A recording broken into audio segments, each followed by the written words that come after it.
Hello नमस्कार दोस्तों दोस्तों मैं हर सिंह अपने यूट्यूब चैनल में आपका हार्दिक स्वागत करता हूं। दोस्तों आज हम जानेंगे वीएनएस क्या होता है दोस्तों। और ये यूपीएसआई की जो नई भर्ती है 2025 की, उसके लिए बहुत इंपॉर्टेंट है। यहाँ से 10 क्वेश्चन पूछे जाते हैं दोस्तों। इसमें हम आपको ए टू जेड कराएंगे और वही क्वेश्चन कराएंगे जो एग्जाम में पूछे गए हैं, और विद थ्योरी जो नोट्स मैं पढ़ रहा हूँ वही नोट्स आपको करा रहा हूँ। दोस्तों इसको क्यों लाया गया? क्योंकि दोस्तों इसकी जगह पे आईपीसी चलता था, उसकी जगह पे ये लाया गया 2023 में। दोस्तों क्यों लाया गया? क्योंकि दोस्तों आपको बता दें कि 1862 में आईपीसी लागू हुआ था। तो उसमें दोस्तों इतनी चीजें नहीं थी, या बाइक जैसे मान लो लूट होगी, या चेन स्नैचिंग हो गया, या काफी ऐसे नियम या रूल्स बने हैं दोस्तों आज के टाइम को देखते हुए रखे गए इस बीएनएसएस में। दोस्तों आइए स्टार्ट करते हैं। क्या है दोस्तों, जान लेते हैं कि इसका पूरा नाम क्या है। दोस्तों इसका पूरा नाम है भारतीय न्याय संहिता 2023। दोस्तों इसे लोकसभा में ये आया 11 अगस्त 2023 को, और दोस्तों लोकसभा से पारित हुआ 20 दिसंबर 2023 को। इसका दोस्तों राज्यसभा में 21 दिसंबर को गया, और राष्ट्रपति से पारित हुआ 25 दिसंबर 2023 को। और दोस्तों इसे भारत में लागू कर दिया गया 1 जुलाई 2024 को। और ये दोस्तों संपूर्ण भारत पर लागू होता है। कहाँ होता है? संपूर्ण भारत पर लागू होता है। दोस्तों इसमें कुल धाराएं 358 है, और इसमें कुल अध्याय हैं 20। इसमें दोस्तों 3 नए कानून बनाए गए हैं। एक तो वीएनएस जो हम आपको पढ़ाने जा रहे हैं, और वीएनएसएस, और वीएसए 2023। दोस्तों आइए जानते हैं हम लोग कि आगे चलते हैं। दोस्तों बीएनएस क्यों लाया गया? भारतीय न्याय संहिता, इसका फुल है भारतीय न्याय संहिता। तो वीएनएस का इतिहास क्या है? मतलब आईपीसी या वीएनएस एक ही बात है, लेकिन इसमें कुछ नए रूल्स रखे गए और इसे दोस्तों बोल दिया गया वीएनएस। तो इसमें इसका क्या इतिहास रहा है दोस्तों बता दें। 1834 में मैकाले की अध्यक्षता में एक विधि आयोग का गठन किया गया था, जो प्रथम विधि आयोग था।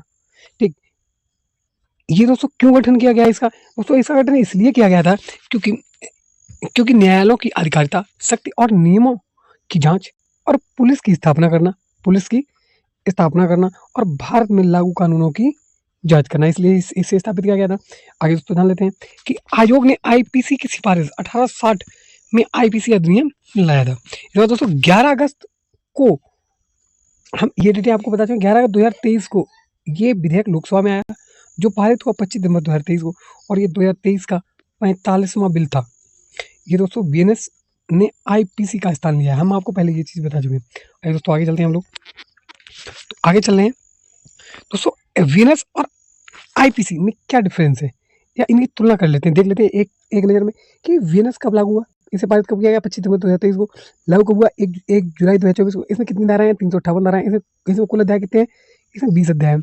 आईपीसी दोस्तों जो पारित हुआ था 6 अक्टूबर 1860 में, जबकि आयोग बना था 1834 में, और दोस्तों ये लागू किया गया 1 जनवरी 1862 में। और कुल धाराएं इसमें थी 511, और कुल अध्याय इसमें थे 23। अभी दोस्तों अभी तक एक सेक्शन लागू नहीं किया गया है हमारे इसमें बीएनएसएस में। 106 का 2 को छोड़कर बाकी पूरा लागू कर दिया गया है। आगे दोस्तों बात कर लेते हैं कि इसमें कौन कौन से नए सेक्शन ऐड किए गए हैं। तो दोस्तों आइए जानते हैं, सबसे पहले इसी चीज को लेते हैं, इसमें कौन कौन से सेक्शन ऐड किए गए हैं। दोस्तों ऐड करके बता दें कि इसमें जो नए सेक्शन ऐड किए गए हैं उसमें है सेक्शन 2 का 3। इसमें बालक की परिभाषा बताई गई है। बालक की परिभाषा मतलब कि जो बालक 18 वर्ष की उम्र पार कर चुका है, वो नहीं, जो 18 साल से कम है उसे हम क्या कहते हैं? बालक। इसमें लड़का भी हो सकता है और लड़की हो सकता है। इसके बाद दोस्तों 48 सेक्शन में क्या गया है? भारत में अपराधों का बाहर से दुष्प्रेरण, मतलब कि अगर आप भारत के खिलाफ बाहर से बैठकर कोई भी साजिश करते हैं तो उसे भारत में अपराध माना जाएगा इसके तहत, बीएनएस के तहत। इसके बाद अगला ऐड किया गया 69। दोस्तों प्रबलता पूर्वक या छल पूर्वक साधनों का प्रयोग करके मैथुन करना। इसके बाद अगला सेक्शन है 73। इसमें दोस्तों कोर्ट की परमिशन की अनुज्ञा के बिना कोर्ट की कार्यवाही को रिलीज नहीं किया जा सकता, या किसी मामले को प्रकाशित नहीं किया जाता जब तक कोर्ट परमिशन नहीं देगा। तब तक आप उसकी कार्यवाही या उसकी किसी भी केस को आप अखबार, न्यूज, नेशन कहीं भी उसे दिखा नहीं सकते हैं, ये बताया गया है। आगे दोस्तों बात कर लेते हैं सेक्शन नंबर 86। ये भी ऐड किया गया नया। इसमें क्या है कि इसमें बताया क्रूरता की परिभाषा। इसमें बताया क्रूरता की परिभाषा बताई गई। सेक्शन 95 अपराध करने के लिए बच्चों को भाड़ी पर लगाना, ये भी एक अपराध है। क्या बच्चों को भाड़ी पर नहीं लगा सकते हैं। सेक्शन नंबर 103 का 2, इसमें इसमें लिखा गया मॉब लिंचिंग। दोस्तों ये आप समझो, आप 1862 में वो लागू हुआ, तब ये नहीं होता था कि 5 या 5 से ज़्यादा लोग किसी एक व्यक्ति को एक व्यक्ति को पीट कर उसकी मृत्यु या हत्या कर देते हैं, तो वहाँ पर मॉब लिंचिंग लगेगा। ये भी नया ऐड किया गया है। इसके बाद दोस्तों बात कर लेते हैं 106 का 2, वाहन से मृत्यु हो जाए। अब दोस्तों उस टाइम इतने वाहन नहीं हुआ करते थे, अब तो आए दिन वाहन से एक्सीडेंट होता है, मृत्यु होता है, तो ये भी नया एडिट किया गया है आज के समय को देखकर। इसके बाद दोस्तों 111, सेक्शन नंबर 111, असंगठित अपराध, मतलब संगठित समझते हो, किसी को साजिश करके अपराध करना, कि उसकी आप पहले प्लानिंग कर रहे हो, फिर उसके बाद वो अपराध कर रहे हो, तो इसे बोलते हैं संगठित अपराध। या 112 में बताया गया छोटे संगठित अपराध, मान लो जैसे कोई 2-4 लड़के मिलकर किसी को प्लान कर रहे हैं, साजिश कर रहे हैं मारने की, इसको हम ऐसे मारेंगे, इसको वहाँ ले चलेंगे, ऐसे मारेंगे, ऐसे मारेंगे, तो इसे बोलते हैं छोटे संगठित अपराध। इसका सेक्शन नंबर 113, ये सब नए ऐड किए गए, आतंकवादी गतिविधियाँ। तो उस टाइम ये नहीं होता था, ये आज के दौर को देखकर ये ऐड किए गए हैं। इसके बाद आगे देख लेते हैं 117 सेक्शन नंबर 117 का 3, घोर उपहाती, मतलब किसी को पीट कर, घोर उपहाती मालूम क्या होता है, किसी को पीट कर अपंग कर देना, या विकलांगता, स्थायी विकलांगता देना। जैसे तुमने किसी को मारा, उसका पैर तोड़ दिया, विकलांग हो गया, हाथ तोड़ दिया, आंख फोड़ दी, या कोई ऐसा काम करना जिससे वो स्थायी विकलांग हो जाता है। इसके बाद सेक्शन नंबर आगे देंगे, सेक्शन 117 का 4, ये दोस्तों सारे नए एडिट सेक्शन हैं। तो अभी तक आपने हमारे चैनल को सब्सक्राइब नहीं किया तो चैनल को सब्सक्राइब कर वीडियो को शेयर कर दें, और उसको और वीडियो पूरा देखें। इसके साथ 117 का 4, मॉब लिंचिंग, इसमें 5 से ज़्यादा लोग घोर उपहाती करते हैं, अभी मैंने आपको बताया था आगे। इसके बाद सेक्शन नंबर 152, भारत की संप्रभुता, एकता, अखंडता को खतरे में डालने वाले कार्य, मतलब आप भारत के खिलाफ साजिश कर रहे हैं कि हम इसको उसके खिलाफ, मतलब उसकी एकता, अखंडता, संप्रभुता को, मतलब आप उसका प्रयास करें तोड़ने का, कि इसको कैसे तोड़ दें। जैसे आज के टाइम में तमिलनाडु ये चाहता है कि एक उसे अलग राष्ट्र बनाया जाए, या जैसे पंजाब के कुछ सिख लोग मांग करते हैं कि हमें खालिस्तान दे दो, तो इस प्रकार आगे आगे आगे सेक्शन, नया सेक्शन है, ये है 195 का 2, लोक सेवक, जब बलवा या दंगा को दबा रहा हो तो उसे धमकी देना। लोक सेवक जिसे पब्लिक सर्वेंट, जैसे इसमें कोई आदमी हो सकता है सरकारी, या कोई एनजीओ का आदमी जिसे सरकार कंट्रोल कर रही हो, जिस संस्था को, उसका अधिकारी, वो कोई दंगा दबा रहा है, मान लो कोई दंगा हो रहा है, वो उसे दबा रहा है और तुम उसे धमकी दे रहे हो कि नहीं तुमने अगर इसे दबाया तो मैं तुम्हें मार दूंगा, तो ये भी एक धमकी देना, ये भी एक अपराध है। इसके बाद सेक्शन नंबर 197 का 4 या डी, तो ये भारत की संप्रभुता, एकता, अखंडता को खतरे में डालने वाले भ्रामक जानकारी को प्रकाशित करना, मतलब 197 का डी। अभी हमने बताया कि एकता, अखंडता को मतलब खतरे में डालना, 152 में बताया था, ये क्या है 197 का डी, इसमें भारत की संप्रभुता, एकता, अखंडता को खतरे में डालने वाली भ्रामक जानकारी फैलाना, मतलब कोई कोई ऐसी न्यूज को वायरल कर देना जिससे कि भारत की एकता, अखंडता को खतरे में डाला जा सके, तो ये भी एक अपराध है। इसके बाद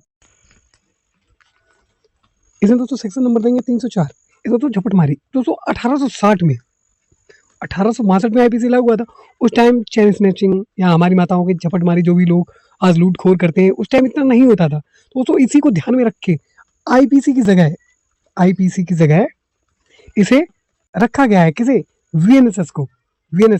दोस्तों इसके बाद एक और सेक्शन इसमें ऐड किया गया है 324 का 3, इसमें तो सरकारी स्थानीय संपत्ति को रिस्ट या नुकसान करना, मतलब किसी सरकारी संपत्ति को लोग नुकसान कर रहे हैं, जैसे गेट तोड़ देते हैं किसी स्कूल का या वगैरह वगैरह, या कोई सरकारी वाहन को आग लगा दी, कुछ कर दिया, कहीं कुछ कर दिया, तो ऐसे करके लोग सरकारी संपत्ति को नुकसान पहुंचा रहे हैं। या आगे एक और ऐड किया है 341, सेक्शन नंबर 341, जैसे इसमें 341 का 3, इसमें क्या है, फर्जी मोटर प्लेट या उपकरण को कब्जे में रखना या प्रयोग करना, जैसे सब जो हमारी होती है फर्जी मोहर बनाना, प्लेटें बनाना, उपकरण बनाना फर्जी, या और उन्हें कब्जे में रखना, तो ये भी क्या है, एक अपराध है। इसके बाद सेक्शन नंबर सबसे लास्ट में आता है 358, इसको भी नया ऐड किया गया है। इसे क्यों ऐड किया गया, आईपीसी को निरस्त समाप्त किया गया और बीएनएस को लागू करना, ये 358 में लिखा गया है। दोस्तों आइए जानते हैं दोस्तों हम लोग आगे की क्या क्या दिया गया है।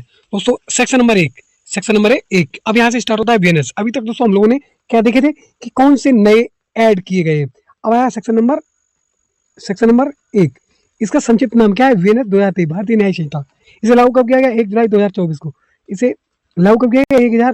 1 जुलाई 2024 को। प्रत्येक व्यक्ति या भारतीय जो भी भारत में है, चाहे विदेशी हो, भारतीय गणराज्य के 74वें वर्ष संसद द्वारा अधिनियमित किया गया।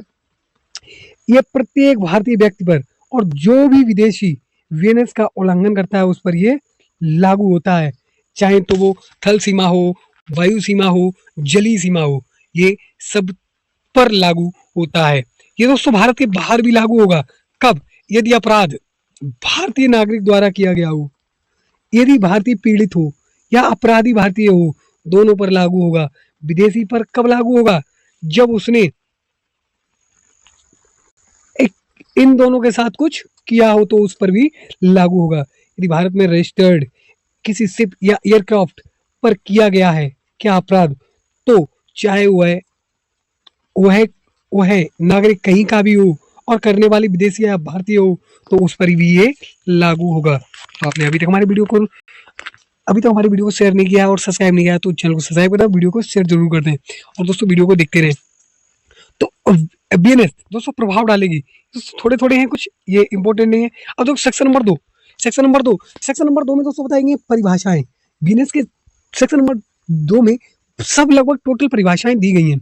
इसमें जैसे सेक्शन नंबर 2 के 1 में एक्ट मतलब कार्य की परिभाषा दी गई है कि कोई कार्य मतलब क्या कार्य किसे बोला गया है उसकी परिभाषा दी गई है।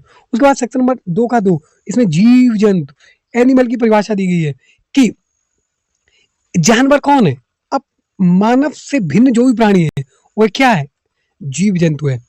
दोस्तों यहाँ नोट एक चीज समझ लेते हैं कि अपराध क्या है।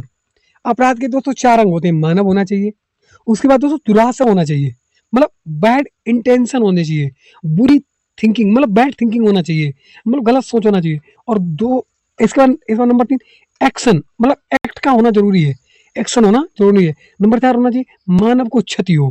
क्षति कैसी हो? शरीर की हो, ख्याति की हो, संपत्ति की हो या मानसिक क्षति हो, मतलब किसी को गाली गलौज कर देना तो उससे मानसिक तौर पर प्रताड़ित करना। इसके बाद दोस्तों सेक्शन नंबर 2 का 3 अभी हम आपको बताए थे कि ये न्यू एडिड है। कैसा है? न्यू एडिड है। बालक या शिशु की परिभाषा जिसकी आयु 18 से कम हो, मैंने आपको बताया था, चाहे वो लड़का हो या लड़की हो उसे बालक कहा जाएगा। इसके बाद सेक्शन नंबर 2 का 4 इसमें कूटकरण की परिभाषा मतलब नकल या जाली सामान तैयार करना या धोखाधड़ी करना, उसकी परिभाषा बताई गई है। तो अभी तक आपने हमारे वीडियो को शेयर नहीं किया तो शेयर कर दें और चैनल को सब्सक्राइब कर दें। दोस्तों ये परिभाषा सेक्शन नंबर 48 में थी। कहाँ थी? आईपीसी में सेक्शन नंबर 48 में थी। अब 2 के 5 न्यायालय की परिभाषा। न्यायालय क्या है? तो ये पहले सेक्शन नंबर आईपीसी के सेक्शन नंबर 20 में हुआ करता था, लेकिन अब 2 के 5 में इसे परिभाषा दे दी गई है। आर्टिकल या सेक्शन नंबर 2 का 6 मृत्यु की परिभाषा। दोस्तों मृत्यु की परिभाषा बताइए, क्या बताइए? मृत्यु की परिभाषा मानव आशय किससे हो? मानव मृत्यु से हो। इसके बाद दोस्तों सेक्शन नंबर 2 का 7 इसमें बेईमानी की परिभाषा बताएगी। बेईमानी क्या है? ये पहले आईपीसी नंबर सेक्शन नंबर 24 में थी। इसके बाद दोस्तों सेक्शन नंबर 28 दस्तावेज की परिभाषा, ये पहले आईपीसी के सेक्शन नंबर 29 में हुआ करती थी। आगे दोस्तों जान लेते हैं हम लोग इंपॉर्टेंट केस। इससे संबंधित 2 के 8 के जो दस्तावेज है इससे संबंधित कौन सा इंपॉर्टेंट केस है? तो दोस्तों इंपॉर्टेंट केस है श्यामाचरण वर्सेस एसडीएम। दोस्तों करेंसी नोट ये है। इसके बाद बोरैया कर्नाटक राज्य, ये पीएम के पोस्टमार्टम रिपोर्ट के खिलाफ ये केस हुआ था। दोस्तों वीडियो पसंद आया हो तो लाइक से सब्सक्राइब जरूर कर दें। दोस्तों अगले वीडियो में मिलेंगे हम कुछ परिभाषाओं को देखते हुए। इसके बाद सेक्शन को हम स्टार्ट करेंगे पढ़ना कि कौन से सेक्शन में किस अपराध की परिभाषा बताई गई है और उसके लिए दंड क्या है। तो आइए दोस्तों मिलते हैं ऐसे ही मजेदार वीडियो में। जय हिंद, जय भारत।